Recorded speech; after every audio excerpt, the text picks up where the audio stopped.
You're watching The Breakfast Club.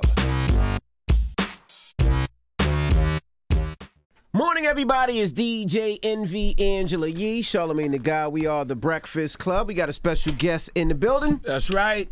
Brother Wesley Muhammed. The Good morning, brother sir. Wesley Good Muhammed. morning, Black God. How are you? Welcome, Peace, my welcome. brother. Peace, family. Tell them who you are, Brother Muhammad. Brother Dr. Wesley Muhammed, aide of the Honorable Brother Minister Louis Farrakhan in the Nation of Islam, and a worker in the cause of the rise and resurrection of the black man and woman in America. Absolutely. Now you started off as a 5%er. What about the 5% has made you gravitate towards them? Well, be clear, I'm still 5%. Okay. 5% mean you know who the true and living God is. And once you know, you either conceal that, which will make you the 10%, or you teach it. I continue to teach the black man is God. So, Allah willing, I'll be 5% till my casket drop. Now, when I first encountered the teachings of the Most Honorable Elijah Muhammad, is through the 5%. And when I first heard that the black man is God, Yes, sir. that had the effect on me that the white man is the devil had on Brother Malcolm X. And I encountered that truth, the black man is God, in 1990. The rest is history. It's consumed my life from that day to this. What were some of the books you read early on, like Niggas the Gods by Akil? Yeah. Well, Message to the Black Man by Elijah Muhammad? yeah, no doubt. I actually read everything because when I first encountered it, I was an atheist. I was a Really? bit atheist. Yes, sir. I was a bit atheist when I first So you didn't believe in heard- God at all? At all. What was the reason for that? Because I was formerly a Christian. I had questions, and I was going to people in the church with my questions. To the They mic, couldn't brother. To the answer. mic. To the mic. I'm sorry. And I was sent to a brother, a scholar, local scholar, who just dropped some heaviness on me that I was a little bit unprepared for at the time. And he dropped on me how the popes blessed every slave ship that left the harbor. He dropped on me how Jesus did not teach what we call Christianity and how it was man-made. And I got so angry and bitter. I rejected religion, but I threw the baby out with the bathwater as well. So I rejected God, and I was bitter. I was in that state for 2 years, but when I heard that the black man is God, I heard a 5%er and a Muslim debating in the cafeteria at Morehouse College. That's the first time I heard that the black man is God. What that did, I didn't accept it right then, but what I did was toss out every single thing I believed and disbelieved and just read everything, not just Message to the Black Man or From Niggas to God. This is my first year at Morehouse College, Atlanta, Georgia. First semester, the first big party on campus, I stayed in my room reading a psychology book, textbook, that I just spent $60 on. I was a poor college student, so $60 was like 2 weeks of food. But I spent $60 on that psychology textbook, and I didn't even have psychology class. But I just want to know everything, so I read everything, and my determination was I was going to study everything, every religion, and wherever that led me, that's where I would be. And that's where I am. It's interesting. You went to Morehouse. A lot of brothers, they find either 5% teachings or they find Islam in jail. You actually found them in Yes, school. sir. Absolutely. That's the power of this Islam. It resonates with the whole spectrum of black people. This truth that the black man is God, it makes men out of those in prison, and it makes men out of those on college campuses. It strengthens and it makes gods out of every black man and woman that it finds. Wherever it finds it, this truth has the power to raise black life from every level. So yeah, my path wasn't through a jailhouse religion. The scripture speaks of, by which I mean the Bible, Jesus speaks of the ass and the colt. That he came and untied both the ass and the colt, which represents as the Honorable Brother Minister Louis Farrakhan teaches us, represents the unlearned masses and the learned masses. The Christ that will come with the truth of the black man being God, it was going to resonate. He was going to resonate with and galvanize both the unlearned and the learned. And there's only one man that we can honestly say is doing that. Absolutely. Now, a lot of people think when you say that the black man is God, they think you don't believe in a higher power. I look short. I look No, like you just don't. Angela. No, Can I lift this up? And don't go. Kevin Hart bought those chairs. Come on, And he brother keeps them low Kevin. on purpose. Come on, He said he don't want brother nobody. Short. He said he want everybody to look like him. No, seriously. He said, We're all in the same. I know. Okay. it don't look like that on camera though. I'm just sounding like I have a Napoleonic complex. No, I'm sorry. Go ahead. No, brother. a lot of people think when you hear brothers say the black man is God, they think you don't believe in a bigger spiritual power. That spiritual power manifests itself through the black man. Mm-hmm. There is a power bigger than the flesh of the black man. But that spiritual power must manifest itself or convey itself through a physical conveyor. Mm-hmm. And it is an actual fact. It is a genetic fact, a biochemical fact, an archaeological fact, a mathematical fact that the conveyor of that higher spiritual force, the most optimal or best or perfect conveyor of that higher spiritual force is the physical body of the black man. Mm-hmm. So yes, there is a high spiritual force, but it is dependent on the body and the brain of the black man to manifest itself. Now, what do you think about the use of the N-word? We've been hearing a lot about it recently, and I think Oprah even said that she thinks that the word should nobody should ever use the word. What are your opinions on it? Well, it depends on how it's used. I don't. People who, if you listen to me long enough, you notice that there's two things in whatever lecture I'm giving, no matter what I'm talking about. If I'm talking about scrambled eggs, there's two things you're going to hear in that lecture on scrambled eggs: the black God and the nigger.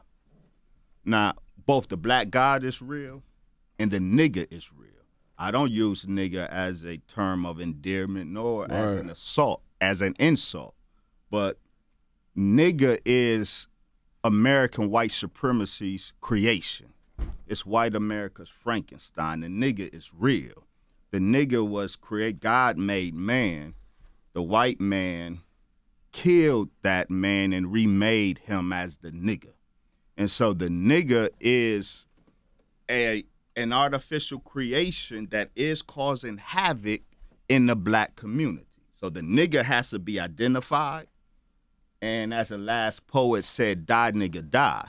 That's real, but we're not talking about killing black people. Just the opposite. President Donald Trump isn't the most immediate threat to black life. Nigger culture is the most immediate threat to black life. So the nigger is real. Nigger as an existing entity. Nigger as a scientific term, not nigger as a term of endearment or as an insult. Now, also, you said you went to Morehouse College, right? Mm-hmm. HBCU. Do you recommend more African Americans and more black people attend HBCUs other than other colleges and other schools, community colleges, state colleges, your Harvards, et cetera?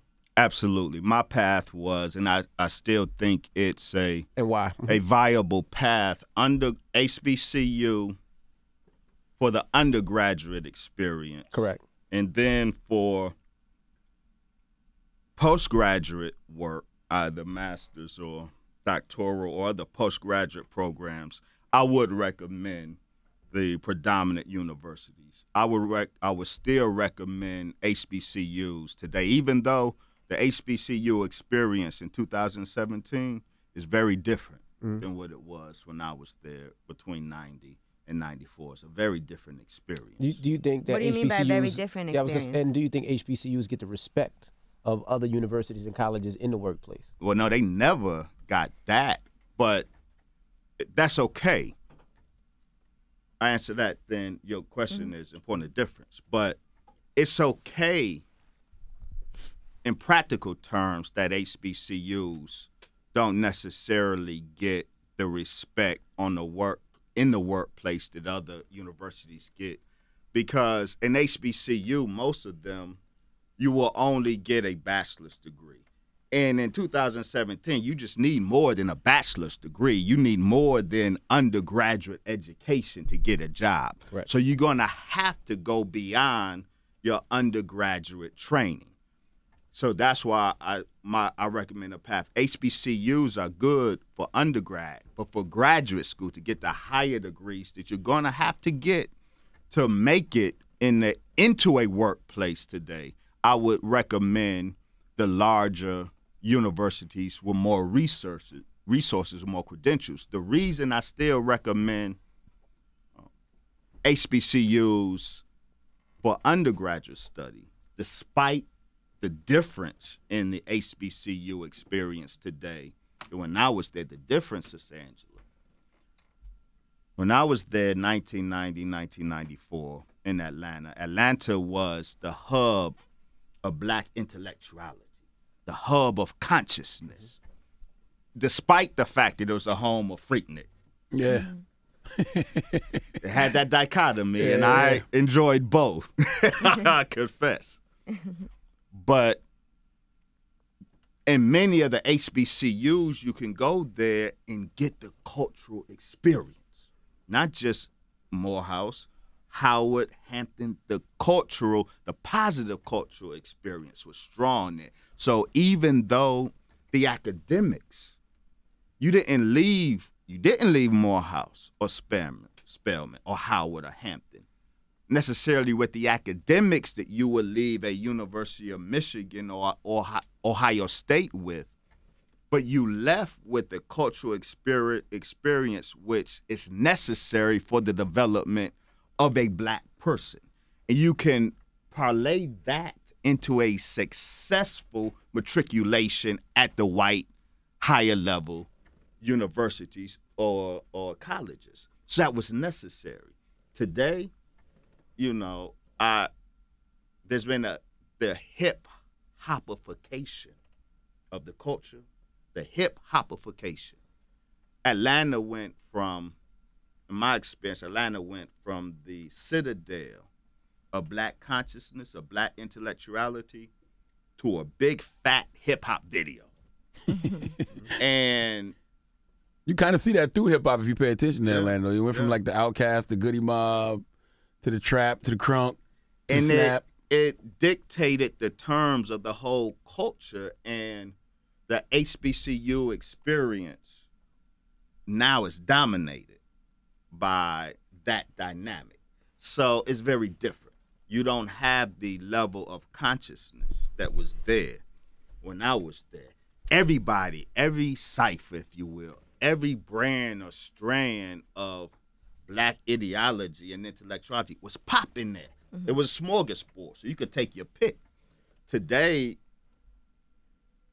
it's hard to find a spectrum of popping black intellectuality. So it's a different experience in that regard. Nevertheless, I still would encourage the HBCU undergraduate experience. But again, for practical, because we benefit culturally from the experience. Regardless of the undergraduate you go to, you need more education to get into work. Some kids say today that they don't feel like they need college because they see people that are successful that never pursued higher education. And that's true. Everybody doesn't need college.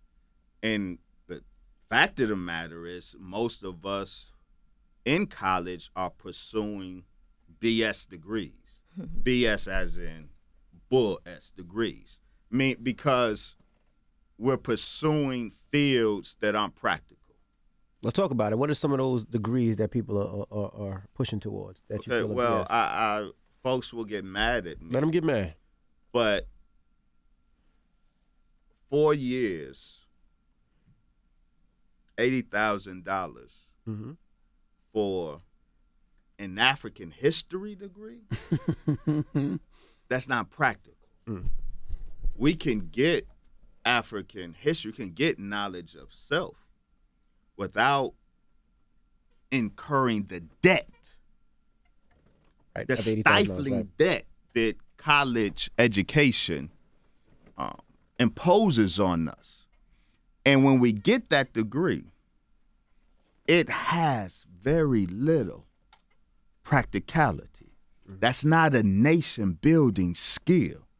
But a lot of us are running to get an African history degree. I'm not disrespecting those who are experts who have their degrees in Africana studies, but I would not, as conscious as I like to think I am, as pro-black as I am, I would not recommend or even allow my children to pursue an African studies or black studies degree. So what in college? For the youth out there, because this is a difficult situation. My daughter's 13. They're looking for majors and things to do. What degree would you suggest for kids that are trying to expand and try to be better and try to build? Because you go to college and most of these kids don't know. You know, they go communications because they hear radio and everything else, or they want to be business DJ management, Envy. or business management and marketing, you know, because they think, or finance because they think they can run a hedge fund. Yeah. You know, what degrees do you think people should look towards? Brother, we have to invest more in agriculture and the sciences. We have to invest in nation building skills. That's where we're at today. Look, family, every day on the news, this society is sending the strongest messages possible that we are not welcome here. The movement now to make America great again is to make America white and slave owning again. That is where we're going. This will not slow down. Our only option is a nation of our own. But that can only be a reality if we build the nation. So we have to have nation building skills.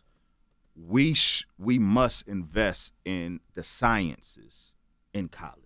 We have to invest in the sciences.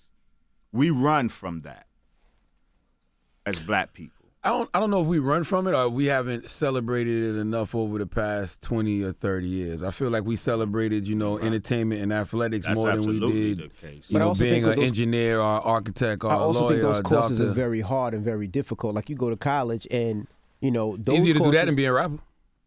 Well, It's easy because it's actually a blueprint to do but that. not necessarily. It takes a lot more reading, a lot more studying, a lot more of your time. Like you go to college and you see the kids in the library that study those courses, they don't necessarily, you feel, have that great college experience. They're not at the parties. They're not enjoying themselves. You know what? Because those courses are so hard, they have to study all the time. And a lot of students shy away from that and say, I'll take an easier class, like maybe something like, I never took really African-American studies, maybe an African-American study class because it's easier. I learned more of this. This is my history. And we think by virtue of the fact that we're black, that we're going to get an A. We're going to get an A. I like failed what you my said about how it's African-American not class. practical, though. Like, what's the point No, of it? it isn't. But when I say we shy away or run away from the sciences, I mean as students, math is hard for us. And as parents, It as is. black parents, and I've been guilty myself when my children are having Me difficulty too. in pre-calculus. I don't punish them as hard for a D in pre-calculus as I do for a D in English. I agree. We enable the low expectation of our children with the hard sciences. But the hard sciences came from us. The white man built this world with one book of mathematics that we gave him, and out of our library of mathematics. So we are the embodiment of mathematics. Our children need to know it. Brother Charlemagne, you made an important point, though. We celebrate the wrong skill sets. We celebrate the wrong type of black people. We celebrate the nigger way more than we celebrate the black God. And that's why, even though I did not vote for President Obama the second go-round, but that's because he allowed Hillary Clinton to kill our brother Muammar Gaddafi. I voted for him the first time, and today, despite his politics, I make no apology for that because President Barack Obama did something that's critical to black life. What was that? He intellectually bested the best of white people. When you saw him debating Hillary Clinton during the campaign, his intellectual mastering of white people was so critical for black people to see. Black children saw a black man who isn't corny. Right. Obama got swagger. Absolutely. He had more swagger in the beginning, so we saw a black man with swagger. He got a little older, and he got a little turned out by the White House. But we love our brother. But we saw a black man with swagger, intellectually besting the best of white people. And so black children got the message that it's not just that in comparison to black folks, white men can't jump, but in comparison to black folks, white men can't think either. And that was critical. What that signaled to black people, I don't care what his politics are, I will always salute him and thank him for that fact alone. We got to see the black mind dominate the white mind. Now, Charlamagne said that we celebrate the wrong thing, and you said we celebrate the nigger, not the black man or black God. What nigger, I just feel funny using that word, do you think we celebrate? Or is that the rappers we're saying? Is that? I think it's the nigger lifestyle. It's the It's celebration the of nigger the drug lifestyle. culture. Absolutely. Celebration of the gang culture. Celebration of crime. Absolutely. And it's not Celebration just of the overindulgence rappers. of money. That is absolutely the case, Brother Charlamagne. We celebrate. Brother Future is the drum major for the drug culture in hip-hop right now, but he doesn't even do drugs. Molly is the new drug of choice for hip-hop, replacing marijuana. Now, before we called it loud, the U.S. Army Chemical Corps called it EA 2233, meaning experimental agent 2233. The marijuana that we smoke with the enhanced THC, it came out of government laboratories. What we call Molly, the U.S. Army Chemical Corps called EA 1475. Molly, or MDMA, along with enhanced THC marijuana, both were produced in the U.S. Army Chemical Warfare Laboratory. And before it hit the streets and came to us, it was tested. They both were tested on black bodies by the U.S. government. Why do I say that? So marijuana and Molly are the two staples of hip-hop right now. And the drum majors of those drugs don't even necessarily partake. That's an example of the weaponizing of hip-hop. Hip-hop is our culture, but it's been weaponized against us. So that's what I mean by the celebration of the nigger, the nigger culture. The drug culture is death to black life by design. We celebrate it, but it's death to black life. Now, you've also stated, I believe, about medical marijuana that there's chemicals in there that cause feminization. Yeah, absolutely. You wrote a book, The Assault on the Black Man, Black Manhood, and Black Masculinity, understanding Yes, sir. the assault on the black man, black manhood, and black masculinity. Absolutely. And to understand the assault, you have to understand the point you just raised, Sister Angela. Marijuana, we're not talking about when we say medical marijuana in 2017, it's really laughable.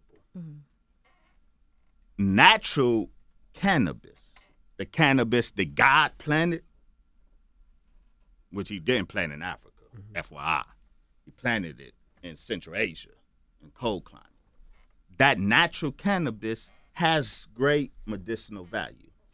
That's a very different thing than loud. That's a very different thing than Kush. The chemical composition of what we smoke today is very different from the natural plant that was planted and does have medicinal value. The medicinal or medical value of the natural cannabis plant is mainly in the chemical CBD, cannabidiol. That's the chemical in natural cannabis that produces the greatest medical effect. And it partly produces it because it tames and limits the negative effects of the other chemical, THC. The problem is CBD doesn't get you high. THC gets you high. The medical marijuana, you can prove for yourself whether the medical marijuana you are availing yourself to is a fraud or not. If it's a THC, if it's a high THC medical marijuana, it's a fraud. Because THC is the non-medicinal chemical. It's the neurodegenerative chemical. It does damage to the brain and the testosterone. CBD is the medicinal, is the good chemical. But in natural cannabis, in a natural cannabis plant, it has a CBD content upwards of 40%, and a low THC content. In the kush that we smoke, the CBD has been grafted out of it. So it went from 40% in the plant to 0.08%. And the THC content, the stuff that gets you high but kills your brain and kills the black man's testosterone, it went from 0.2%, what Louis Armstrong and the jazz musicians were smoking in the 40s or 50s. That weed had a THC content of less than 2%. It went from less than 2% to today, 14%. And I saw my brother Snoop Dogg here talking about with that moon rock and that sun rock. Yeah. You have marijuana with THC contents 40, 50, 60%, and then Dragon Ball that's 90%. Enhanced THC was created in the U.S. Army Chemical Corps laboratory. All of this THC enhanced marijuana is a weapon. And so, but they sell it in the medical or marijuana dispensaries. The medical marijuana ain't high CBD, it's high THC. That's how you know it's a farce.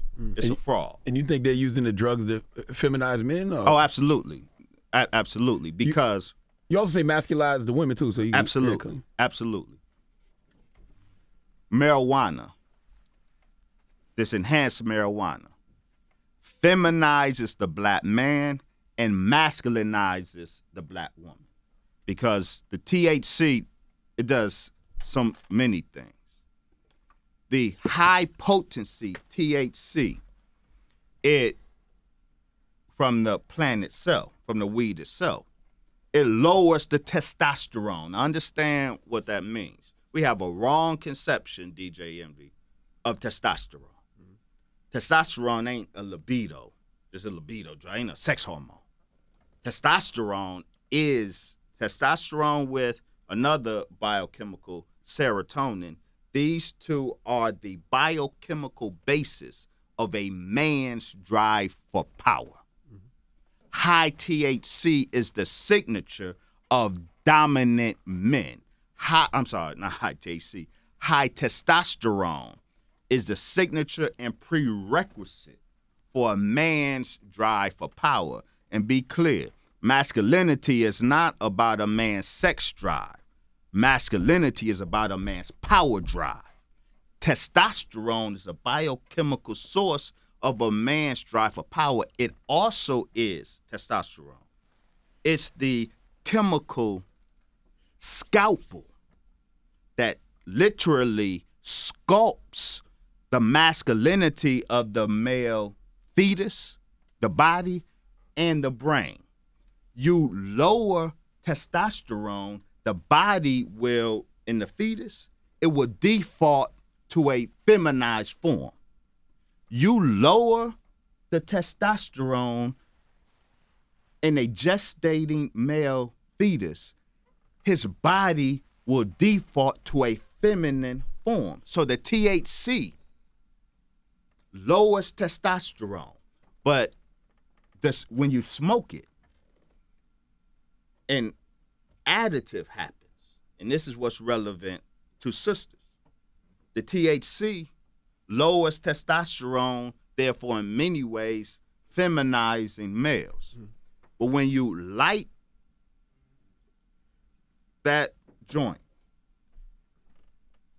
the smoke produces particular chemicals. Specifically a set of chemicals called phenols. Phenols are estrogen chemicals. Estrogen, the female hormone, is bad for men and it's bad for women. Now, all men have a natural amount of the female hormone estrogen, just like all women have a natural amount of the male hormone testosterone, but they're in perfect balance. When you expose males to excess estrogen, that feminizes males. When you expose females to excess estrogen, it masculinizes females. And so the weed, the joint itself, the plant, the cannabis in there, with this THC, it's lowering our testosterone, but the smoke produced from the fire has these chemicals that are estrogens in the body. So that estrogen is adding feminization to the male, but it's masculinizing the female. That ties in with something I saw you tweet. You said you tweeted the science behind our suffering is deep. Today's Negro and nigger are absolutely lab creations. Absolutely. Absolutely. We are documenting that since 1965 in particular, when Watts blew up, the urban rebellions that just shook this country. And then that was followed by Detroit in 1967, and then in 1968, 100 cities blew up. This was, according to the government, an eruption of what they called angry black masculinity. The problem was black masculinity. The solution from the government's perspective was neutralizing black masculinity. Thus, the many feminizing, deliberate feminizing efforts of the U.S. government. We've documented them. We have receipts. We have confessions. We got governmental documents of, for example, the National Institute of Mental Health specifically indicating that in their effort to biomedically control black males of the inner city, they were going to administer to black boys a drug called Depo-Provera. Now, Depo-Provera today is a female contraceptive. It's a female birth control. But before it was a female birth control marketed specifically to black women, it was a sex-inverting chemical in the laboratory. It was a chemical that scientists used in the lab to cause sex or gender inversion, what we call transgenderism. Depo-Provera induced homosexuality in lab animals. That same chemical that induced homosexuality in the lab became not only the female contraceptive targeting black women, but it became the drug that the U.S. government under Dr. Frederick Goodwin, who headed the National Institute of Mental Health, that drug was selected to biomedically control black males of the inner city. And close that point. I was just in Baltimore, Sasanzu, at Charles Hicks Jr. school, a school run by the Department of Juvenile Services. A nurse came forward and said that, indeed, when boys are sent to her, she is to administer to them Depo-Provera. So what the documents revealed in 1992 is actually taking place today in 2017. So we have many receipts, many documents of the government deliberately neutralizing black masculinity, because black masculinity is the #1 threat to white supremacy. Not just black males, because you got feminine black males and you got masculine black females. The #1 threat to white supremacy is black male masculinity, because it was that masculinity that erupted in the cities that shook the United States of America from 1965 to today. So all of its efforts have been toward unmanning the black male of America. So I guess my final question, because it's so much information, but it's like, we always talk about the false portrayal of black men and how we can enlighten society on the false portrayal of black men. I don't care about that. I want to enlighten black men and black people on the false portrayal of black men, and how can we enlighten ourselves and get back to where we need to be. Like, I guess basically get rid of the nigger lifestyle and embrace the goddess lifestyle. That nigga die so black people can live. Brother Charlemagne, your point is right. Black Lives Matter should never be directed to white people. That's not a message that should go out to white people. Black Lives Matter should be directed to black people. Black people need to be convinced that black life matter. White people will never be convinced that black life matter, except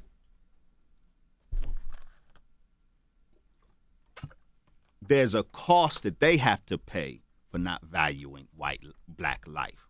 When white life is at risk for not valuing black life, only then will black life matter. But to your point, we spend too much time and energy trying to persuade white people. It's black people that need to be persuaded. It's black people that need to respect black life. It's black people that need to recognize the destructive value of these portrayals. And so why are they villainizing Bill Cosby so much? Bill Cosby, as Heathcliff Huxtable,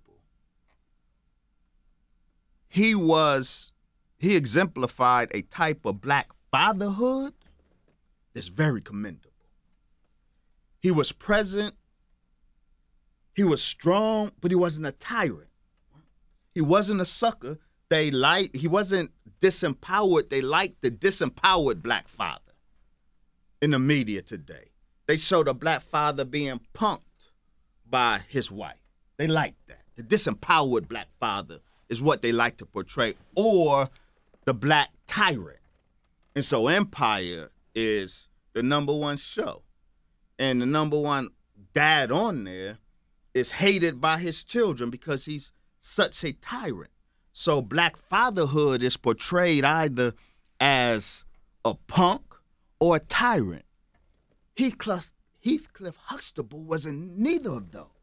He was neither a tyrant, nor was he weak. He was educated. He was a good illustration of black fatherhood. But he's being demonized now. While Lions of Empire is being exalted, Bill Cosby, and by proxy, Heathcliff Huxtable, is being demonized. So, but we don't catch that. We black people don't. What if catch Bill it. is actually guilty, though? If Bill is guilty of what? Sexual assault. Anyone guilty of sexual assault needs to suffer severe penalties. We can have no tolerance for sexual assault. The reason we have, or the consequence of us having a high tolerance for sexual assault is the fact that 60% of all black girls by the time they turn 18 years old has been touched, has been molested. And their molesters are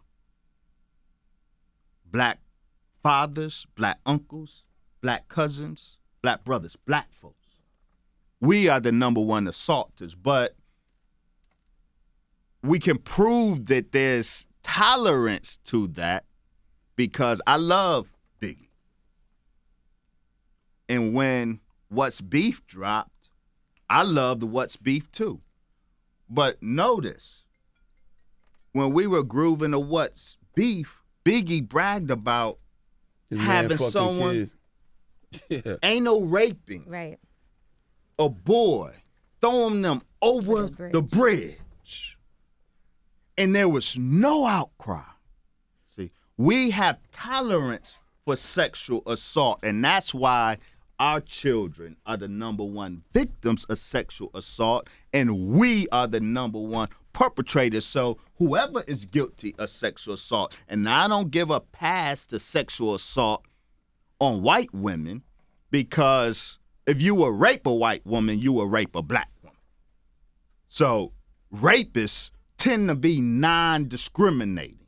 So I don't give a pass on someone who was a sexual abuser just because their victims are white. Now, if he is guilty of actual sexual abuse, then there is no pass for him. Mm-hmm. But how are we defining sexual abuse? I got to be honest. I am absolutely not persuaded by the testimony of these women that are bringing charges against him. Now, well, there's only one woman bringing charges against him. Right. Well, legal charges. Legal charges. So let me be more specific with my language. With the women who are making claims against him. Because multiple women making claims against him. And it sounds like Bill and them women were children of that era. Sex and drugs. Interracial sex and drugs. Well, I don't know, because there was one, was it Beverly Johnson, the supermodel? She said that she didn't want anything from him, and he forced her to drink some tea, and she started feeling dizzy. She said no drinks, no drugs, and she managed to escape, and she told her whole entire story. Well, she said he put her in a cab and sent her home. Well, she said she crawled down the stairs. She said, because Whoopi called her on it. She said she realized that the drugs were kicking in. She said, "What did you do to me?" And when she said that, I guess she said that he got scared and put her in a cab and sent her home. And if that is true, then that's a problem. And it's a crime that should be punished by the legal system. Any actual sexual abuse of a black woman or a white woman, by a black man or a white man, there should be no tolerance for. I am saying, regarding the charges and the claims that I have been reading and hearing regarding Bill Cosby, I am not convinced that what we're talking about is sexual abuse. Right. I see what you're saying. I get it. But if sexual abuse happened, then there should be hell to pay, whether it's Bill Cosby or Wesley Muhammed. Gotcha. I do want to ask you about the Black Lives Matter thing, though, because a lot of people will say, but what about the police? Because Black Lives Matter derived from the unarmed killing of black men at the hands of police officers. I do agree that we should just try to enlighten ourselves about the power of blackness, but then we'll still have people who will try to victimize us. Yeah, but part of the problem is our favorite pastime is not just playing the victim, but being the victim. We are stuck in our role as prey to a predator. We have a victim's psychology, and it's self-reinforcing. Black men and women need to stop being the prey. Look, man, white folks will respect black life when there's a penalty for not respecting black life. But as long as black people are comfortable being the victim. So in Jackson, Mississippi, our brother, Jerome Jackson, they cut his head off while he was alive. And according to his brother, the way, the location of the porch that his head was placed on was a spot that everybody can see it passing by. So he's convinced that a deliberate message is being sent. The message is fear white people. And this is why every time they kill us on video, whether it's Tamir Rice, every killing, Laquan McDonald, every killing of black people done in front of people, caught on video, the media plays it over and over and over again. Social engineer. Not just social engineering, it reinforces. Now that does something. Speaking of testosterone. Testosterone rises after victory. Whatever you engage in, if you are competitively, after victory, testosterone rises and it reinforces your ability to be victorious. Even if you look at yourself on video being victorious, your testosterone rises and puts you in a better place to be victorious. The opposite with loss. Visualizing or seeing yourself lose lowers testosterone, therefore lowers the motivation to be competitive. When they keep running death of black men at the hands of white men, it consistently lowers our testosterone and lowers our drive to rise up. So it makes you feel helpless, and that's why back in the day they would have blackouts that on the right. victimization. So we're trapped in the prison of the victim mentality. And it ill serves us. We have to stop being prey to the predator, but that starts here. And that's why it's ridiculous when we go to white people, please respect black life. No, sir, no, man. That's playing the victim. That's giving white people a power they don't have by divine right.